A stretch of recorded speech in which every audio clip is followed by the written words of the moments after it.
सुप्रभात बच्चों, आज हम पढ़ेंगे चिट्ठी का सफ़र। तो बच्चों आज हम पढ़ेंगे कि जो हम चिट्ठी भेजते हैं, पत्र भेजते हैं, वो अपने स्थान पर कैसे पहुंच जाता है। तो हम आज उसके बारे में पढ़ेंगे। तो आप ध्यान से सुनिएगा। चिट्ठी का सफ़र। अपनी 10-12 साल की ज़िंदगी में तुमने कुछ पत्र तो लिखे ही होंगे। वे पत्र अपने सही पते और समय पर किस तरह पहुँचे होंगे, यह बहुत सी बातों पर निर्भर करता है। तो बच्चों हम जो पत्र भेजते हैं वो अपने स्थान पर सही कैसे पहुँचता है, वह बहुत सी बातों पर निर्भर करता है। जैसे कि चिट्ठी किस स्थान से किस स्थान पर भेजी जा रही है, संदेश पहुंचाने की कितनी जल्दी है, तुमने पूरा और ठीक पता लिखा है कि नहीं, तुमने उस स्थान पर डाक टिकट लगाए है कि नहीं, आदि। अब प्रश्न यह उठते हैं कि आखिर चिट्ठी पर डाक टिकट लगाए क्यों जाए। पूरे और ठीक पते से क्या मतलब है।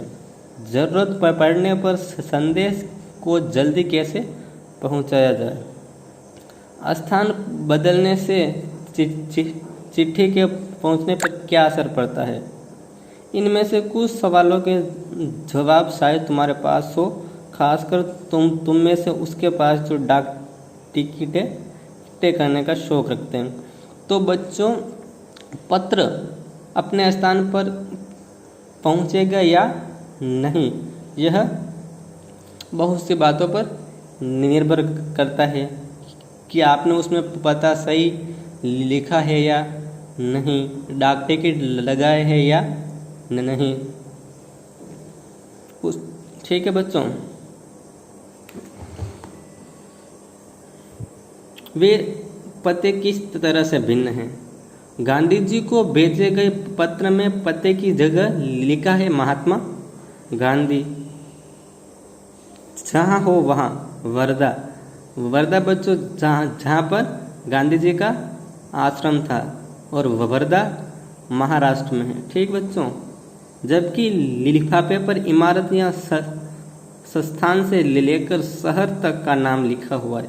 पते में सबसे छोटी भौगोलिक इकाई में शुरू करके बड़ी की ओर बढ़े हैं। छोटी से बड़ी भौगोलिक इकाई का मतलब यह है कि बच्चों पते में सबसे पहले हम छोटे से शुरू होकर बड़े की तरफ बढ़ते हैं। ठीक, सबसे पहले घर का नाम, उसके बाद घर के नंबर, गली मोहल्ले का नाम, फिर गांव, कस्बा या शहर का नाम जहाँ पर हम रहते हैं उसका नाम, फिर गांव या शहर का नाम। शहर के नाम के बाद लिखे अंक को हम पिन कोड कहते हैं। बच्चों आपने कई बार सुना होगा कि पिन कोड।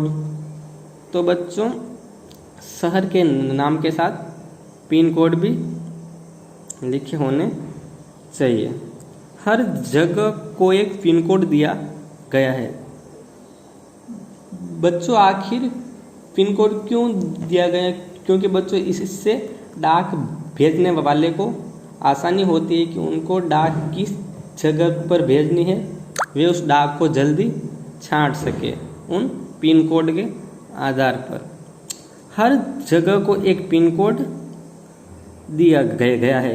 यह सोचने लायक बात है कि आखिर पिन कोड की ज़रूरत क्या है। हमारे देश में अनेक ऐसे कस्बे, गांव, शहर हैं जिनके नाम एक जैसे हैं। तो बच्चों हमारे देश में बहुत से गांव, शहर ऐसे हैं जिनके नाम एक जैसे हैं। तो पिन कोड से उनका पता चल जाता है कि यह पत्र कहाँ पर भेजना है। पते के बाद पिन कोड लिखने से गंतव्य स्थान का पता लगाने में डाक छांटने वाले कर्मचारियों को मदद मिलती है और पत्र जल्दी बांटे जा सकते हैं। तो बच्चों पिन कोड का मतलब है कि हम पत्र को डाक भेजने वाले कर्मचारी जल्दी छांट सके और उसे जल्दी से वहाँ पर पत्र भेज सके। इससे पत्र भेजने में आसानी होती है और हर जगह का सिटी का एक पिन कोड होता है। ठीक है बच्चों। और गंतव्य स्थान का मतलब होता है बच्चों जहाँ पर पत्र भेजना है, उसे क्या कहते हैं? गंतव्य स्थान। जैसे कि इलाहाबाद से पत्र भेजना है जयपुर, तो उस पत्र का गंतव्य स्थान कौन सा होगा? जयपुर, राजस्थान। ठीक बच्चों। पिन कोड की शुरुआत 15 अगस्त 1972 को डाक तार विभाग ने पोस्टल नंबर योजना के नाम से की।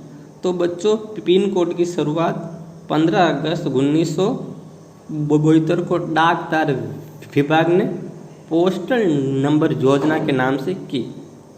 ठीक बच्चों, इसके आगे हम कल पढ़ेंगे। Thank you. और आप इस पाठ को एक बार पढ़िएगा। ठीक, धन्यवाद।